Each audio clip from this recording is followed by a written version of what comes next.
Welcome everyone to this meeting with Kieran Rose. Kieran Rose is the Autistic Advocate. He has his own website called theautisticadvocate.com. Bam, there we go.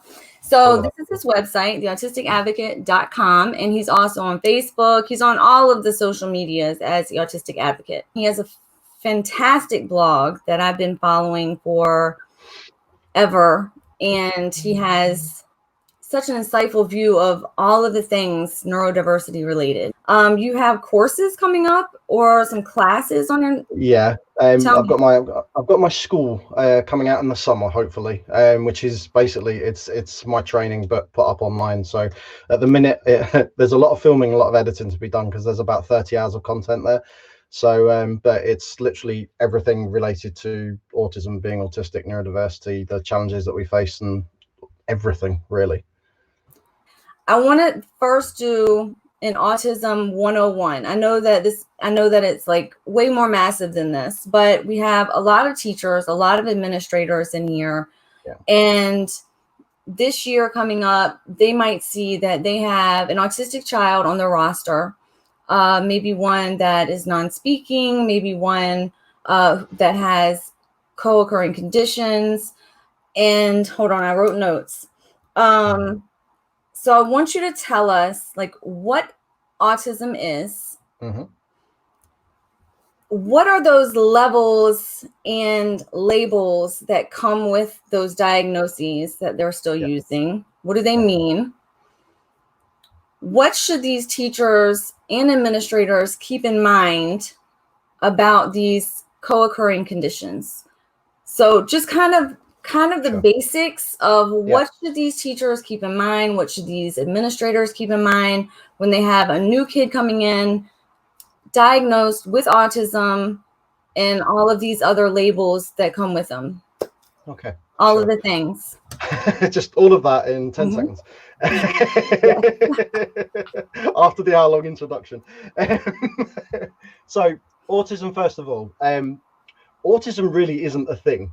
It's a name it's kind of given to, it's like an umbrella term. The way that professionals view it is an umbrella term, and all these different things are shoved underneath it. But if you pick all those things apart, autism at its heart is simply neurology. So it's your sensory system, it's your central nervous system, and it's your brain, and it's how that works. That's what autism is. So in autistic people, that works differently to in non-autistic people. So non-autistic people have filters within their sensory system that help stem the flow of sensory information that comes in. In autistic people, those filters either don't exist or they work differently. So that's kind of when we get into neuroplasticity and all those kind of words, big words, but in a very basic level, it's that they don't work the same way. So they let more information through. So an autistic person, I would describe as being maybe more raw human, in terms of we are take all this sensory information that's bouncing around us. A non-autistic person can filter out most of that, but an autistic person not only takes that in, but then has to process all of it. So then you have an obvious impact then on how that person perceives things, how that person sees things, how they communicate, the speed in which things happen, sometimes faster, sometimes slower, all over the place. And sometimes those filters work very, very well for some things and not as well for others. So they're letting more of one sensory message through and maybe less of another, or the right amount of another, so it's not too overwhelming. So, and that's when we get into things like spiky profiles. So each autistic person has a very, very spiky profile in terms of their sensory information that they take in. And that then has further impacts and makes further differences on communication, on whether you can look at lights or whether noises hurt you, and all that's where all of that kind of comes from. So what confuses this matter is that, firstly, that's autism, that single thing. It's neurology. That's it. There's nothing else to it. There's no positive to it. There's no negative to it. It's just the thing, and that's what it does, and that's how it works. But because of years of professional thinking and professional people looking, not understanding neurology, and then our understanding increasing, but the old ways of thinking still hang around and linger, and it's because it's written in a book that makes it a fact, and all of these kind of things. And obviously if it's written in a book, it can never change. And because of all these kind of things, what's happened now is we've got to the point where we're realizing that most autistic people have at least 10 to 20 co-occurring conditions going on at the same time. Now, it's really, really important that those co-occurring conditions get looked at and recognized, because they're quite often things that can be supported. Sometimes they can be supported through medication. Sometimes they can be supported through positive, neurodiverse friendly therapies that any good SLP or any good OT will be able to kind of recognize and be able to put in place. But what none of it is behavioral. First of all, that's really important, but we'll probably come to that in a little bit later. But with those co-occurring conditions, sometimes that can mean that somebody doesn't speak, or they speak minimally. But usually what that is something called apraxia. So apraxia of speech is actually, it's a medical condition. It's a medical co-occurring condition that inhibits the ability to speak and form words properly. It's your brain not telling your vocal cords and your mouth to make the right shapes and movements in order to get the words out. But that doesn't mean that person can't communicate. That means that they're just not able to communicate through speech. But with all these different sorry, Megan, go on. I completely am getting what you're saying about co-occurring conditions, but why are they not listed on that form when they're coming into the school system? Because my child probably has apraxia, but the doctor said that was just autism. So can you tell me why that is? If you look at the diagnostic criteria, it's three very, very simple things, which is behavior, it's communication, it's train of thought, and it's repetitive movements. They're the three things. But through years of, I hate to use the word laziness, but it is kind of laziness in a way, that if somebody comes along and they appear very obviously autistic, I'm just noticing some of the comments here. I think people are having some tech problems. Should I carry on? Yeah, let's carry on. So, okay, you were saying there were three criteria, and they're very basic. And then the doctors, you don't want to use the word lazy. I use the word negligent. I'm sorry. I don't mind. Well, all right, we'll go with negligent because that's your word and it's a stronger word than mine. So, okay, we'll go with that then. So, yeah, I mean, laziness, negligence, no understanding whatsoever. Often diagnosticians are using old criteria as well. I mean, the DSM-5 is the current version. I know doctors that are diagnosing out of DSM-3, so we're talking nearly 20 years ago now. So it's all very mixed up amongst that. So, and then what I was saying right at the very beginning, about the myths and everything, when I was saying about my training and unlearning people, so all of these myths bleed into that as well, because people pick up on these things. So something like eye contact. So eye contact is such a big deal for so many people. It's not even on the diagnostic criteria. It's got nothing, you are not diagnosed by eye contact, but people do dismiss diagnosis because a child makes eye contact or an adult makes eye contact.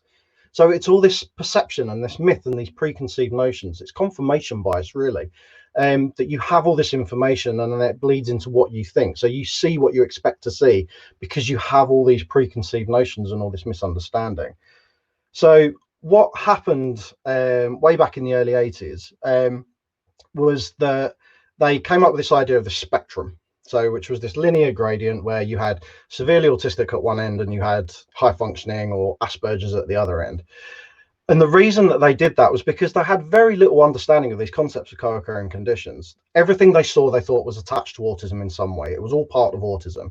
So if you were non-speaking, if maybe you had what they viewed as severe repetitive behaviors, if you maybe what we would know now causes lots of meltdowns is unmet needs, but back then that was a behavior that was just part of autism. So all of these things, learning disabilities as we'd call them over here, but you call them intellectual disabilities, all these things got lumped under autism. So this is then carried with us and it's created these functioning labels. So there's now this assumption, or there has been for a very long time, that if you are given a label of low functioning autism, or if it's not a diagnostic label, but you are given a label of severely autistic, then you're presumed to be incompetent. You're presumed nothing in your life. You're never going to achieve anything in your life. Nothing's ever going to happen because you will not live your life as a normal, in inverted commas, human being. And then if you're given this label at the other end, which is this high functioning, usually because you can speak, and people assume that because you can speak, you're intelligent. So it's like there's mixed connotations in that as well, and it's all wrapped up in more myths around IQ and all of this kind of thing. So you're given this label at the other end, which then presumes that you're absolutely fine and you need no supports, and you might stumble over a few things in your life, but that's pretty much it. You're going to be okay.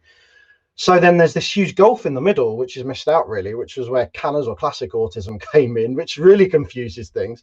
And then they had another diagnosis in the middle of that as well, which was it's gone out of my head, 6 initials, POSNDD, which is basically we don't know which end you fit, and so we're just going to lump you under one label in the middle kind of thing.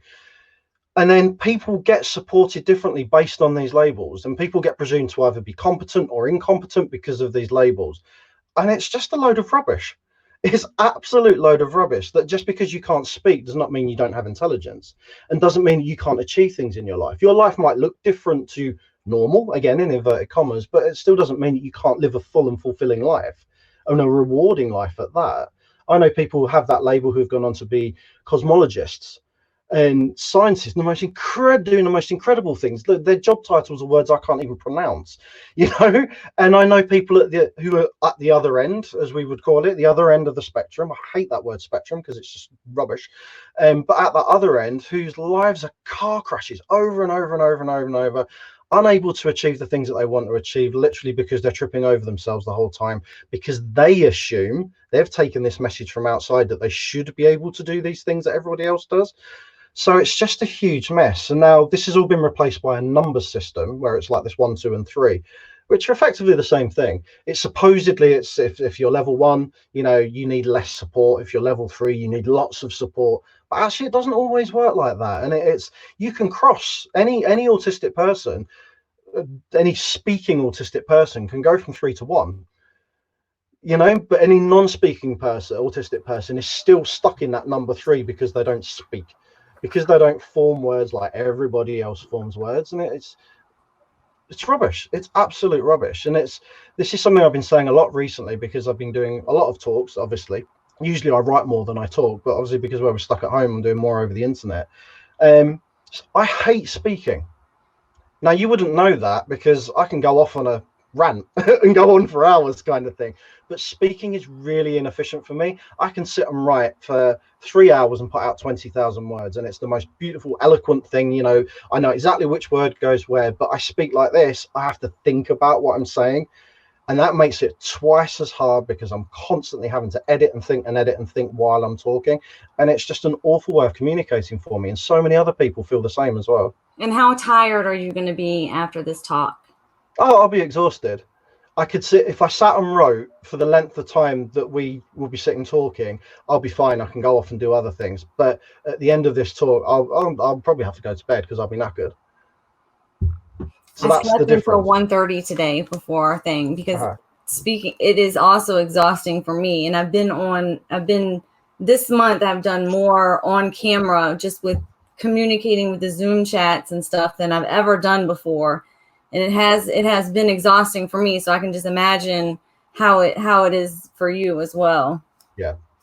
I fell asleep yesterday afternoon. Like, I never take a nap ever. And I just fell asleep like right in the middle of the living room. And it was, I understand. Like, and that's why for the educators, which goes back to your original question, which I waffled on for 10 minutes and probably not answered yet, is that, for the educators, when somebody comes into your classroom, they probably will not have any of those co-occurring conditions recognized. Maybe ADHD, if they are ADHD, possibly. And that's sometimes only because the H bit can become really obvious when you have unmet needs. So all those other things that there are going on, alexithymia is huge amongst autistic people. So that's really that's difficulty in recognizing your own emotional state and being able to express that. So research kind of says that about 30 to 40% of autistic people have some extent of alexithymia issues. I would hazard a guess, having been within the autistic community for a lot of years, that we're probably looking at about 95 to 98% of the population of autistic people. I've never even heard that word. Have you not? See, this is the other thing as well. Spell it for us. Spell it. Spell it for you. I'll have to write it down first. ALEXITHYMIA. Alexithymia.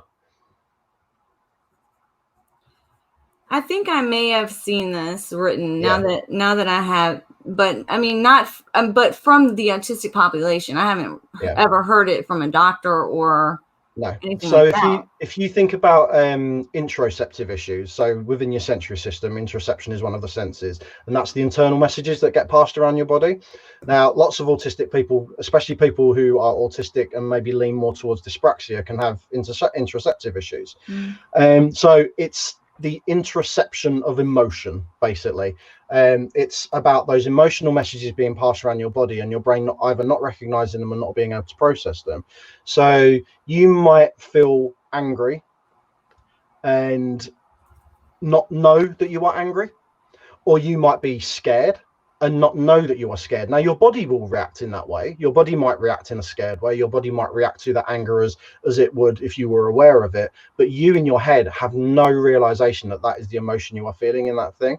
Sometimes it can be really useful because in a really traumatic situation, if you're not recognizing what you are feeling, it can actually mean that you can carry on through that traumatic situation and be able to adapt to it really, really quickly. And I don't know, if there was an accident or something, you might be able to help someone or save someone and not freeze in that moment. But it hits you really hard afterwards when it does sink in, you know. So it's kind of, you know, when you hear about these myths about little, very, very short, very thin women who are in car accidents and the car flips and they flip the car back over to rescue the baby out of it, kind of thing. You hear those stories, those urban legends kind of thing. It's a bit like that in a way, in that moment, all the emotion has completely disappeared out of that person because they are just reacting. And they're able to do things, superhuman things that other people can't do. And that's not to say that autistic people who have alexithymic issues are superhuman, because we're not. But you know, it's that as an analogy, that kind of works in that it allows you to leave your emotional state behind. But also it can be really problematic. Now, I live in a house with my wife and 3 children. And if I'm feeling grumpy about something, or maybe one of my children has triggered me in some way for a sensory thing or whatever, now I could get really grumpy and have no understanding that I'm grumpy. And my wife will come up to me and say, like, what's the matter? Why are you being grumpy? I'm not grumpy. I'm absolutely fine. But I'm acting in a way that I am grumpy, but I'm not realizing that I am. So 3 days later, I might say to her, so that's why you asked me if I was grumpy, because I actually was. It's like, but for someone who doesn't understand that from her point of view, she lives with me. She knows that I have alexithymic issues. She kind of, you know, obviously sometimes she forgets because we all forget about things sometimes, but generally she's quite accepting of the fact that I might be acting in a certain way and not realizing that I'm doing it. But if she didn't know and I didn't know, you can imagine the relationship problems that would cause. That if someone is acting in a particular way and then their partner says to them, why are you acting like this? And then I'm like, I'm not acting like anything. This is your problem, not my problem. And then it rolls into this big, huge argument. You can see how those kind of relationship breakdowns can occur. And also when you're working with children, you can see how that can occur as well. Because what is the first thing that teachers try to teach autistic children? It's how to recognize their emotions and ask them what they're feeling. And if you cannot answer that question, you're either going to sit there stumped, and then you're probably going to be told that, well, you're misbehaving because you're not answering me, or you're going to encourage that child to mask, and they're going to tell you exactly what they think that you want them to say. Knowing all of these things and knowing that these autistic children are going to be coming into these schools, they're going to have labels that they should probably not even look at, right? Yeah. And because they're outdated and they don't really mean anything. And then they're going to have things that are not identified in them.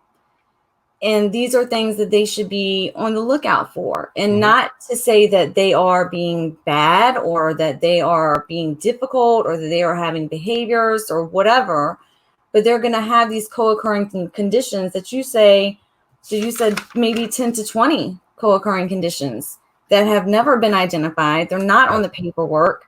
And for teachers, it's important to it's important to you. Yeah, you're what? it's I mean, obviously I would not expect any teacher to be able to look at a child and go bang bang bang bang bang, this is a list of the things that are going on with you. Obviously not. But it's about being aware of this. that there are other things going on, because you just automatically, everybody assumes that however that autistic child presents, that's autism. You know, and then because then we've been told this, we've been told that you know, you've met one person with autism, you've met one person with autism. Well, there's that sentence existed for a reason. That sentence existed to actually say, hello, we're not just autism, we are people. Can you recognize us, please? Like That's on the where commercial. Yeah. So you know, so don't talk about autism, talk about autistic people, because we are people. You know, so it's the whole language thing. You know, you shouldn't need to be reminded that we're people. We're not a homogenous lump that sits in a middle of a room. But I forgot where I was going with that. But yeah, so no, recognizing the co-occurring conditions. So it's kind of, it's being aware that there's going to be lots and lots of other stuff going on, and if something happens that maybe is confusing, or maybe is, you know, if you ask a child to fill in a feelings chart, how are you feeling today? And they can't answer that, and they sit there stumped, or they just go straight for happy. You know, first of all, nobody's happy. Nobody's happy all the time. You can't feel happy all the time. You feel happy or joyous at certain points, and that goes up and down and ebbs and flows, you know. So maybe your feelings chart needs to be broken down into lots and lots of different potential things, you know, that can fluctuate and change. Or maybe don't do feelings charts at all, because is it actually that important?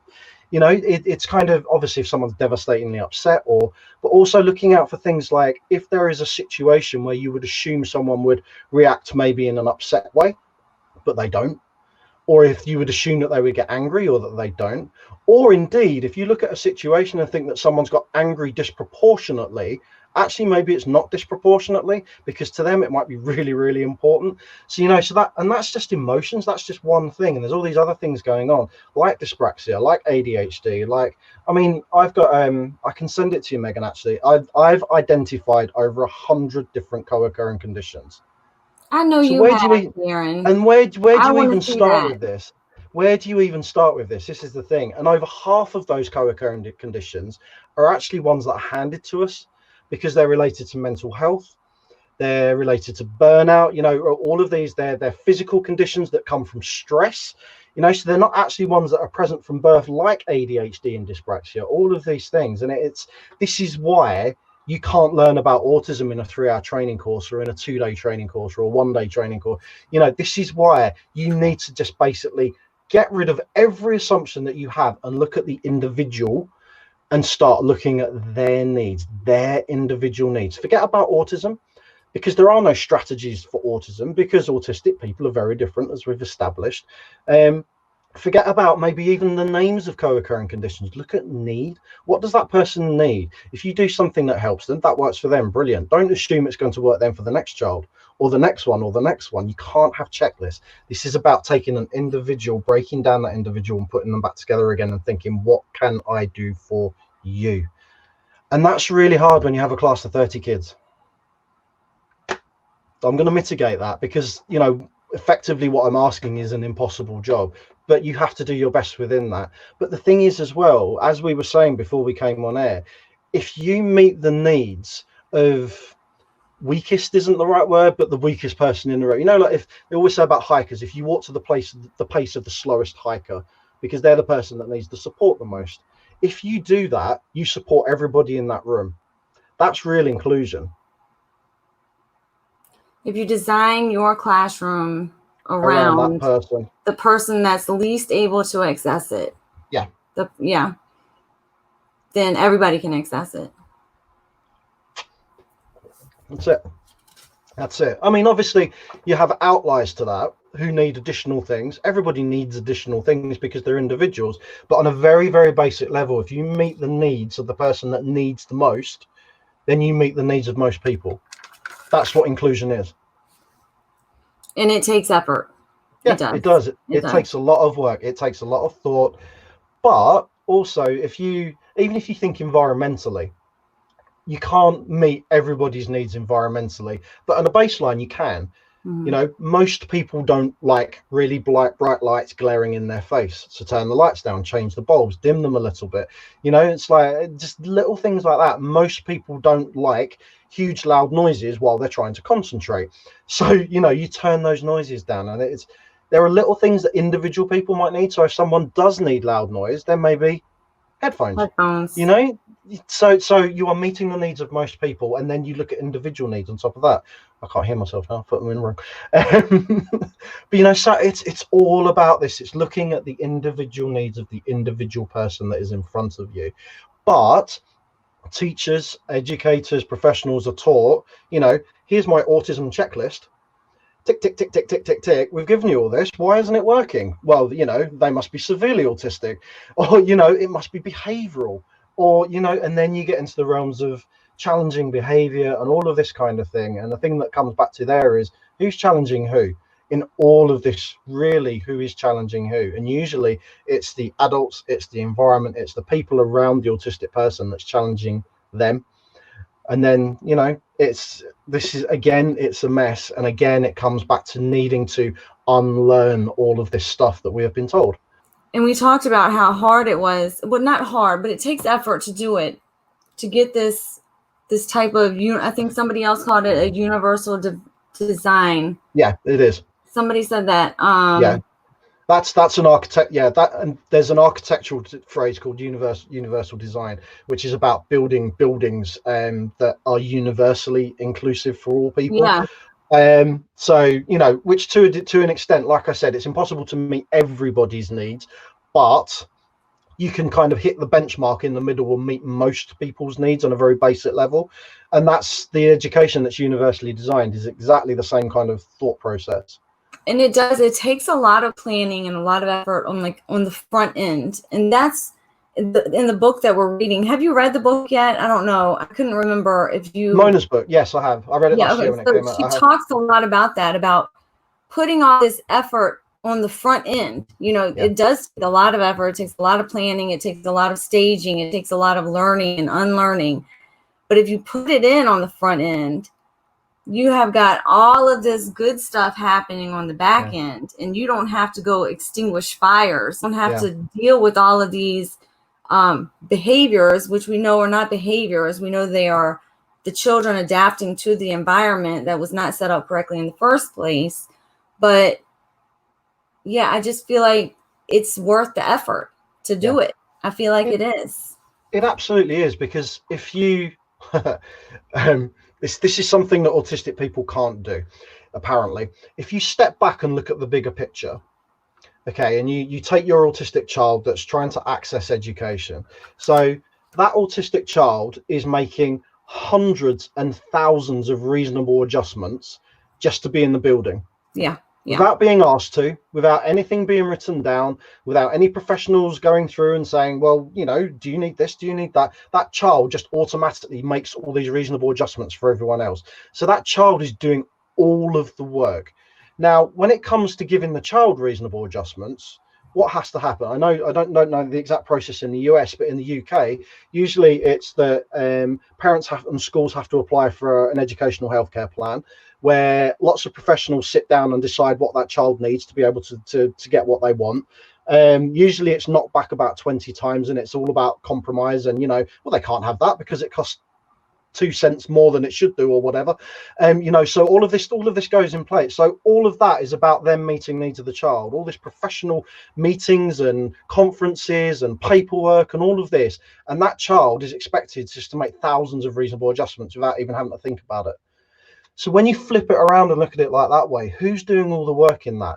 The autistic person is doing all the work. And that really is analogous for how autistic people exist in the world. We are constantly having to communicate in a non-autistic way, to act in a non-autistic way, to think in a non-autistic way, to move in a non-autistic way.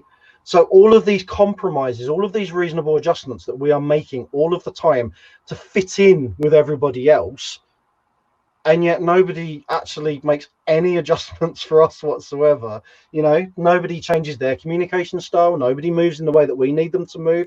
Nobody thinks the way, you know, but when we can't cope with the weight of all that expectation, it's behavior, it's bad behavior, and that needs to be edited out of us.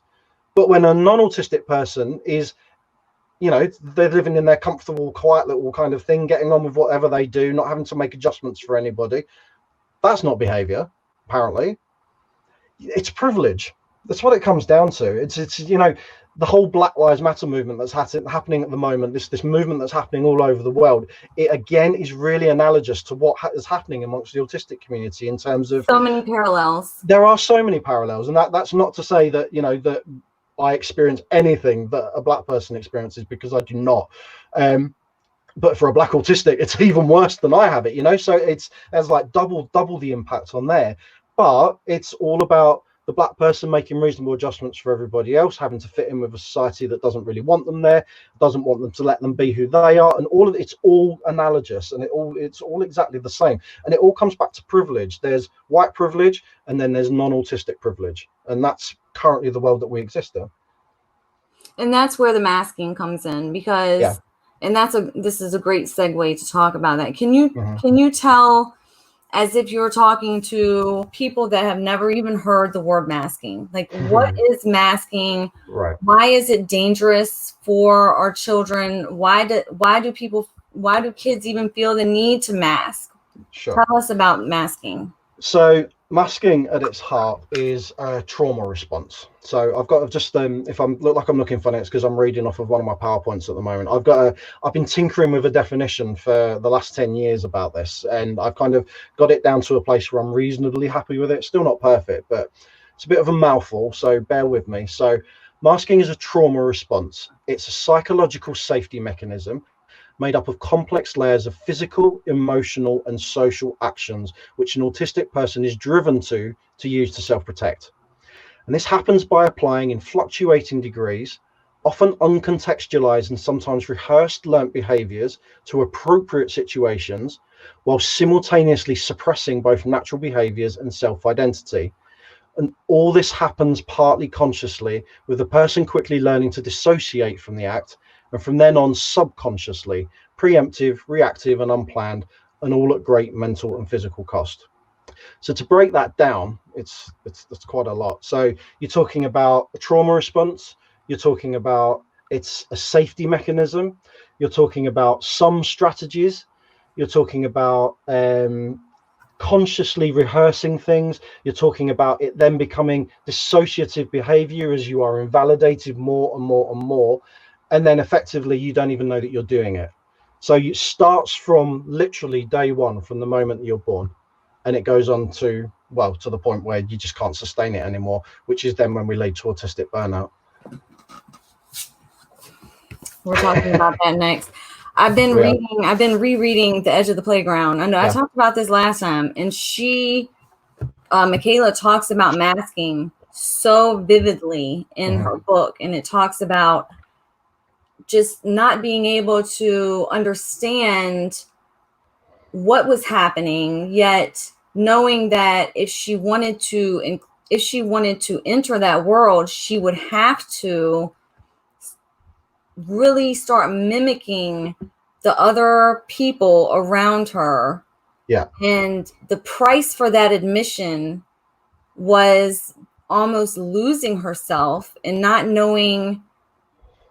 And that's the disassociation, like not even knowing if that's who she was anymore, and dealing with that lack of identity, because she is rehearsing and she is like she's mimicking others, not even knowing if that's her anymore. I don't know. I'm going around in circles now, but no, you're right. It is that the disassociation. The way that I kind of look at it is that if you are a psychologist, and I know that there are psychologists in the group, you are taught that you kind of have this conscious self and this subconscious self, and the conscious self is kind of equally balanced with the subconscious self. But amongst autistic people, there's like a grey area in the middle, and that's where the masking happens. Now, there was a sociologist called W.E.B. Du Bois, and he talks about double consciousness, and he was referring basically to people who suffer from racialized oppression.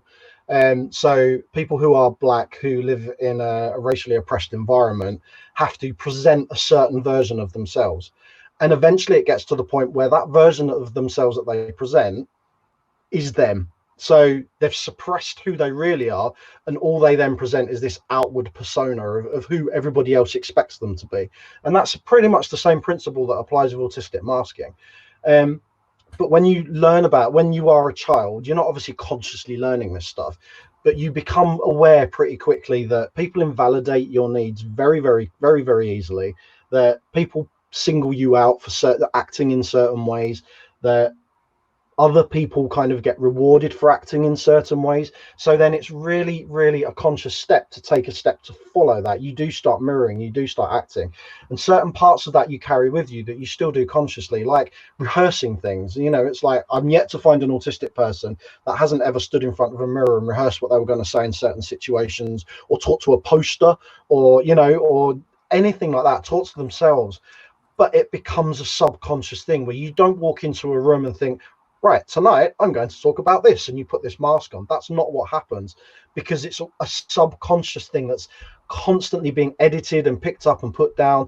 And it can present in other ways as well. It can present in physical masking, in terms of, especially amongst autistic women, who quite often hide behind makeup and hair and clothes and, you know, all of this kind of thing. It becomes a front that you put on.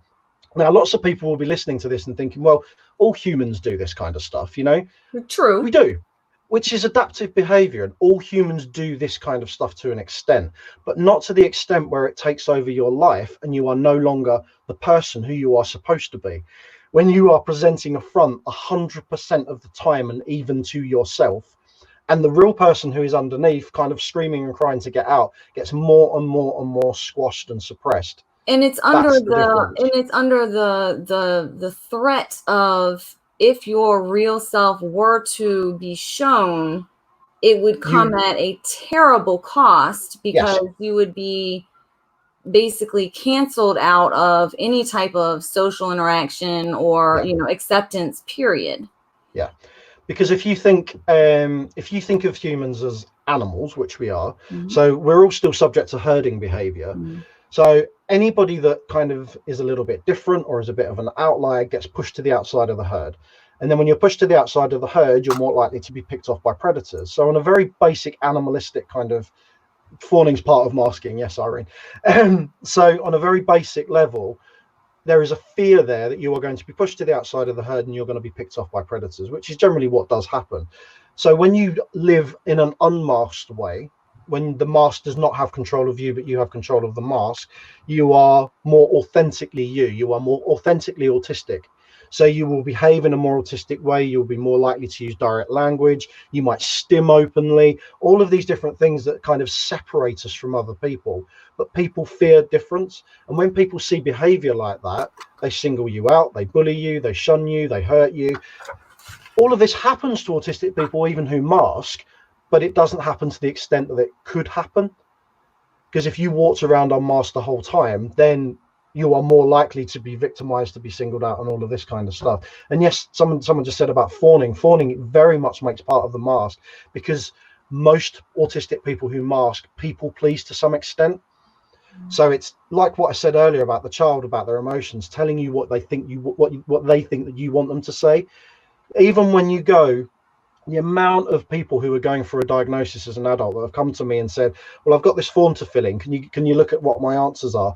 And they've basically ticked what they think the person wants them to see, and quite often they've ticked their way out of a diagnosis, and it's not even representative of who they are, right? Because they're masking and dissociated from themselves.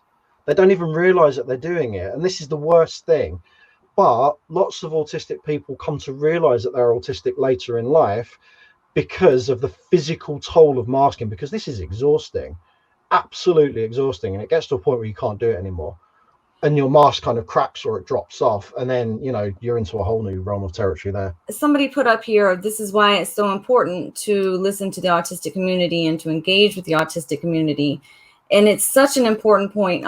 Last Easter, I basically encouraged masking for my kids, and I didn't even know I was doing it. It was out of concern for them, because, we were doing this activity. It was their first time doing the Easter eggs, dyeing the Easter eggs and putting them in the cups, whatever. So we're dyeing the Easter eggs, and I see one of my kids, he fists, and that's one of his things. And he had been fisting a lot lately. And so while we were doing activity, I caught a picture of them, and he was like, his fists were just like this. Neither one of them were smiling. They were doing the eggs, and And so I went to the autistic group that I'm always in, asking questions all the time. And I said, like, oh gosh, like, am I doing something wrong? Like, this is not a forced activity. Like, I wasn't trying to make them upset about dyeing the eggs, and none of them smiled. I even said, hey, Dominic, are you okay? And they came back to me and they said, why does he have to smile at you? Like, it was a mind-altering experience for me, because it was like, why would he smile during this? Like, he's concentrating, he's engaged with the activity, and what's your problem, Mom? But to me, I was, with my own lens, I had my own lens on, and thinking like, well, he should be smiling because we're having fun. But that wasn't the case. I don't even know why I'm saying this, but I was basically trying to get my kid to mask, and I didn't know it. Yeah. And it was with good intentions, but it is so important to listen to autistic adults who know, like, what I'm doing wrong, and they'll tell me, like, what, girl, what's wrong with you? Why would he need to smile at you? And I was, well, I don't know. Why would he need to smile at me? Isn't that what you do? Well, no, you don't do that. Well, do you know that what you just said there, isn't that what you do? So that's social expectations. What you've described there is a social expectation. Now, social expectations are the biggest load of guff in the whole world. It's just based on nothing, absolutely nothing. Many of the kind of social expectations that we have and the devices that we use socially are based around kind of 18th, 19th century Victorian kind of understanding of what it is to be human. So we're talking about behaviors that have been we've been conditioned into and conditioned to expect. So even I was picking apart some training for an organization that I was doing some work for last year. And within their autism training, they were teaching, it was induction training, they were teaching people who were coming in to be service providers. And they were talking about social expectations. And one of them was about, they had a picture of a person and a picture of another person kind of standing that far apart. And they had measurements in between them. So depending on the conversation, there is an expected distance that you would have to maintain away from that person. So if you were friendly, you could stand there. If it was a professional conversation, you could be that far apart. Oh yeah, this is an actual thing. People are taught this. Nobody does this in reality. No, absolutely nobody. But there is a social expectation that is what you do. And why do we think that? Because our parents did it and their parents did it before them. But there's no basis to it. It's all arbitrary. And then even if it were a thing, isn't that a cultural? I mean, that would even depend on where you are. Where you are in the world, or not even where you are in the world. It could be where there are where I live. Family's house you're at, Well, where I live in England, in the northeast of England, it's like the most. There's some statistic like it's the most number of diverse, culturally different groups of people within a square amount of miles or kilometers. I didn't explain that very well, but there's a lot of diverse people within one area who act very differently to each other. So you can't then go to one group and say, well, that's wrong behavior, because actually it's right behavior for them. And then you can't go to another group and say that's wrong behavior because it's right behavior to them. So then how therefore can you expect autistic people to act in a certain way when that certain way is not set in stone? It changes depending on where you are. There's no rules written about it. There's no one comes and arrests you if you don't act like that. So and it's the same. This happens in classroom all the time. I was doing an observation last year. I keep saying last year because I haven't left the house for 6 months. But I was doing an observation, and this teaching assistant was working with an autistic child. So the whole class had lined up, and all the kids were kind of, when they're in a line, they're all chatting and moving around and doing what they do. Only one child in that line was told to stand perfectly still and not talk to anyone, and that was the autistic child. Oh, I know. Because the social expectation is that when you're standing in a line at school, you stand for attention, you don't talk to anyone, you don't mess around. It doesn't matter that 29 other children were doing the exact opposite, because the autistic child is the one that has to behave as socially expected. And that is around privilege again. That's around someone saying that what you do is wrong. Who you are fundamentally at your core is absolutely wrong, and you need to behave like everybody else does, even though everybody else doesn't behave like that. Well, and it does not.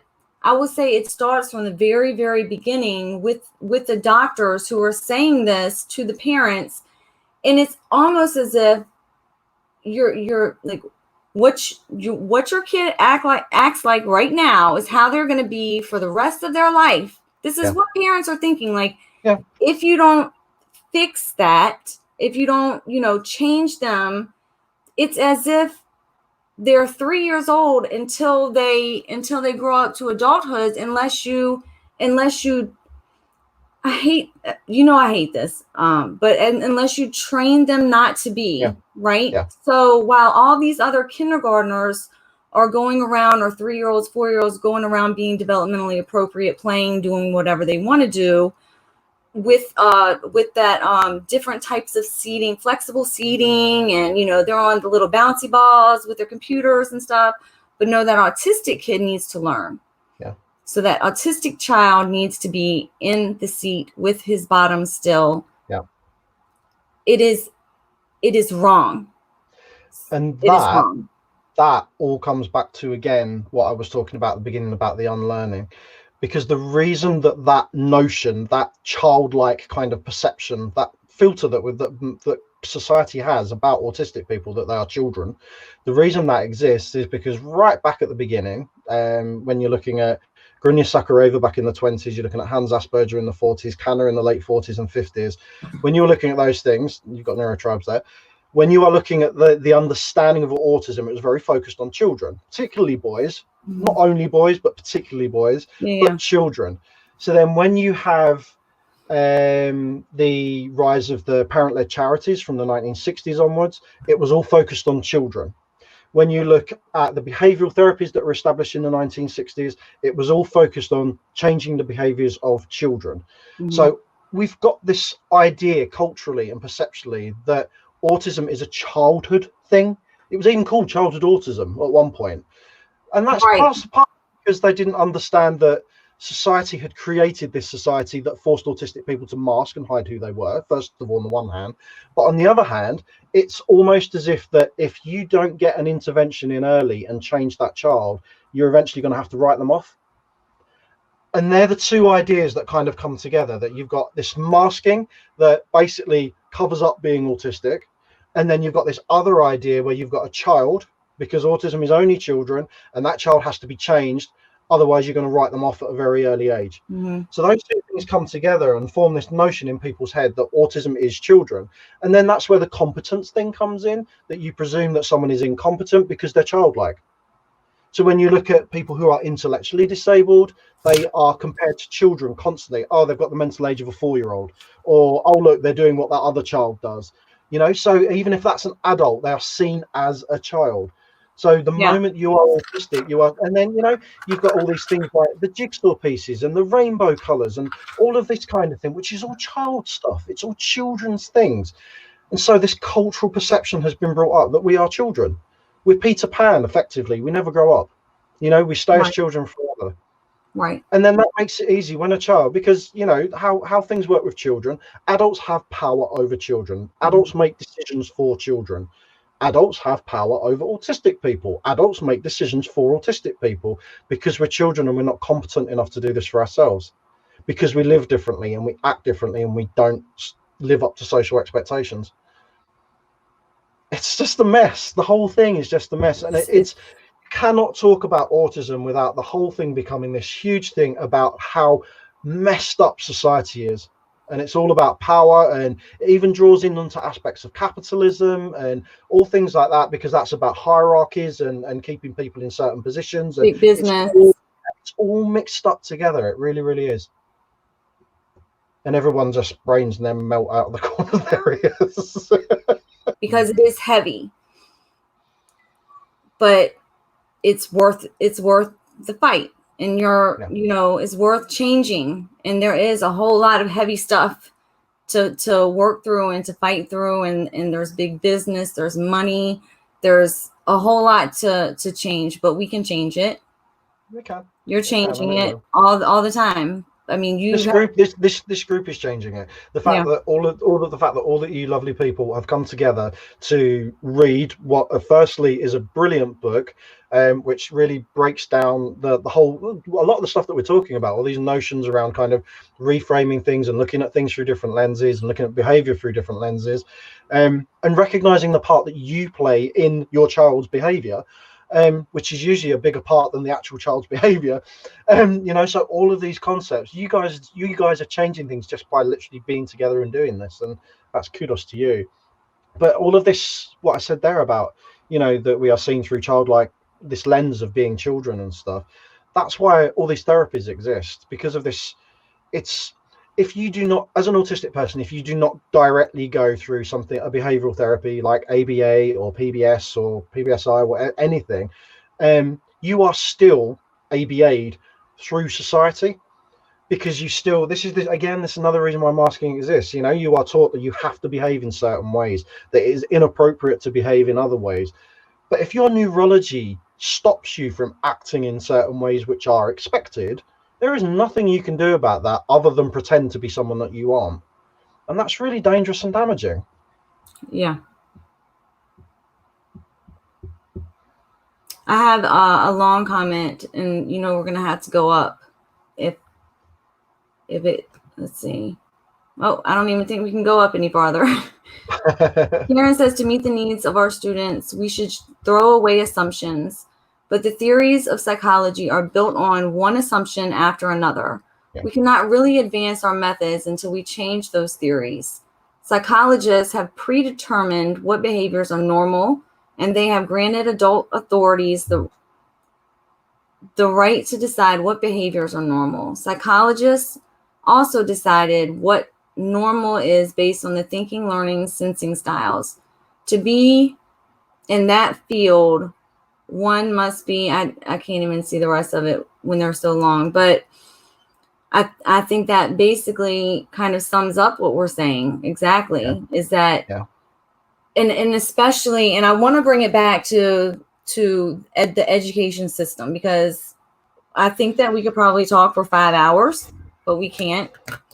I want to bring what Kieran is talking about back to education and back to practical use, because I think that is our main way that we can make a difference, is by using the information that we learn and unlearn and putting it into practical use in our classrooms, in our schools, in our districts, every single day and every single year. And when you see a new autistic child coming up into your classroom or into your grade or your school, I feel like it's important to remember what Kieran is saying about everything you think you know about that child. Just put it out of what your, like, take away all of your preconceived notions about what autism is, what it isn't, what it includes, what it doesn't, and look at the individual child, and maybe not what's on their IEP form, and learn that child and connect with that child and see what that child needs. And it does seem like it's a lot to do, but it's not really. I mean, I know that we say, oh, that's a lot to do, but it's not really. You don't have to be clinical about it. It's more of making a relationship with the child and listening to the child and watching the child, and right? I mean, it really is basically all about relationship building. Yeah, it is. That's at the heart of it. And I think there's kind of there's 3 important ideals that go around that, beyond that relationship building, which is the kind of educator needs to step out, and then 2 other kind of providers need to step in. Firstly, occupational therapists, because as I said at the beginning, autism is neurology. That's what it is. So you are talking about sensory system. So unless that child has a complete sensory profile, unless an OT has come in and said, and looked at that child and worked with that child for a while and kind of said, you know, actually this is harming them, this is hurting them, this is actually what they need, all of this kind of thing. Once you've built up those needs, automatically you've got a child that's actually able to access an environment, first of all, if those needs are met around there. So that's the first thing. A speech and language practitioner is the second thing. That's the second kind of profession that needs to come in. And this is a really interesting thing, because the speech and language professional should have nothing to do with the child, because the speech and language professional's job is to teach the parent that the child's way of communicating is absolutely valid, and that if the child is unable to communicate in the way that the parent expects, then the parent has to change their expectations. That's the speech and language therapist's job. Okay, and I have that. That's always been my thinking, and I sit on the board of a really, as you know, the therapy, neurodiversity therapy collective, who are OTs and speech and language practitioners who are very well versed in neurodiversity and want to do things from positive pro-acceptance kind of angle. And these are conversations I have with them all the time, that that's what they see their role as. Their role is as a mediator between the child and the parent, and it's basically telling the parent what the parent needs to do. So that's the kind of thing. And the educator sits there as well. The educator needs to think. The speech and language therapist sits between the child and the educator as well, and it's the educator that needs to change their expectations around communication as well.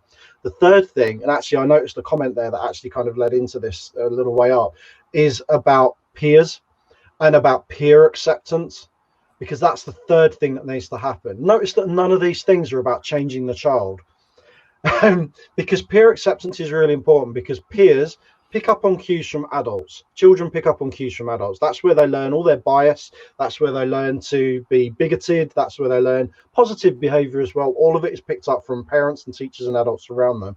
Now, if you get in early enough and you give those children a wide-ranging curriculum that covers things like autism, disability, race, all of these kind of things, you normalize things as much as possible for them, so that the acceptance that they naturally have stays with them, because the only people on this planet who can claim to be colorblind, apart from colorblind people, are children. You know, so if you invest all of this in these children from a very early age, that throughout their whole lives they are going to be surrounded by disabled people, they're going to be surrounded by people of different skin colors, surrounded by people from different religious backgrounds, all of these kind of things. If you engender that really, really early on, those children stay accepting. Obviously, you can't do much about their parents, but when you have them in school for 8-9 hours a day, you can really work with them. You can really change ideas. So this is all about that's being inclusive for the individual. You are meeting the needs of that individual by doing absolutely nothing with them, because you're working on everybody around them. And that's what we talk about when we talk about changing society. It isn't about, you know, we have to suddenly stop the way that society works and change everything just for a marginalized group. That's not what we're talking about. We're talking about influencing people through generations and generations. And it might not work straight away. It might not work for that one child in your class, but for the next year, it might work a bit better. And the next year, it might work a bit better. And it's these little things that make the big things. But amongst that, the OT and the SLP are the two key roles in all of this. But again, it's picking the right people, because you can have OTs and you can have SLPs that don't agree with a word of this and think that it's all behavior. So it's really about knowing who to pick and getting the right vibes from people. I did say I was going to breathe tonight, didn't I? Look, I have 3 more topics that I had written down. We're not getting to those today. That's okay. I've got nowhere to go, so if you want to keep me for a bit more, I'm fine. No, that's okay. It's so funny because this is what always happens. But no, but that is perfect. I think that you summed it up so well, and especially with the peer acceptance and investing in their education on neurodiversity, racial diversity, all of these things, and the exposure that maybe they don't get at home, or maybe it's funny because when kids ask questions about that person who might be different, we tell them, shh, don't ask about that. Shh, that's not appropriate, Yeah.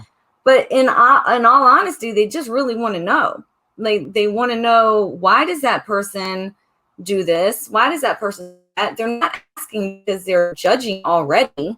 Mm-hmm. When you tell them, shh, don't ask about that, you just put a judgment in their head because it's different. But in actuality, they're really asking. They want to know, like, why does he bounce around like that? Or why is he why doesn't he talk like I talk? Or why does he use one example was Julian, he uses the AAC device, and he was at a party, and he had his AAC device at the table, and one of his kindergarten friends was like, well, duh, he needs that. How else would he be able to ask for more ice cream? He doesn't talk, he needs that. Mm-hmm. Duh. Like it's like it's when they know, there's no, they know. When they know, it's like, there's no mystery behind it. No. He doesn't talk, so he needs it, so he can have more ice cream. Mm-hmm. It is so simple, and we complicate the bejesus out of it. Sorry. My soapbox. Let's see. Your soapbox. Gosh. Somebody says a vote. Hold on. What are we voting for? What are we voting on? Yes, make a vote. Somebody else says I vote yes. I have no idea. I missed the whole entire vote. Oh, somebody said, keep going. Come on, Megan. Amy and I say keep going. Peer pressure, peer pressure, peer pressure. Oh, I'll start fawning. I'll start fawning and people pleasing. Oh gosh, don't do it. No, because I don't want to tire you either, Kieran, and I want you to keep coming back to me. Because I always have like a new group or a new, I don't want to what do you call it? Overdo you. And I don't want you to say, oh gosh, Megan called, and I can't go back there because you'll keep that's not going to happen. Don't worry. Oh, Megan. No, not Megan. Okay, well, Kieran will come back. I know he will. I don't want to keep him forever. But I feel like this was such a great hunk of information, and we can let it marinate for a while. Yeah. And then come back to it and build on it. Yeah, then we can build on it again next month. And even more, like, just going forward, we'll just keep building.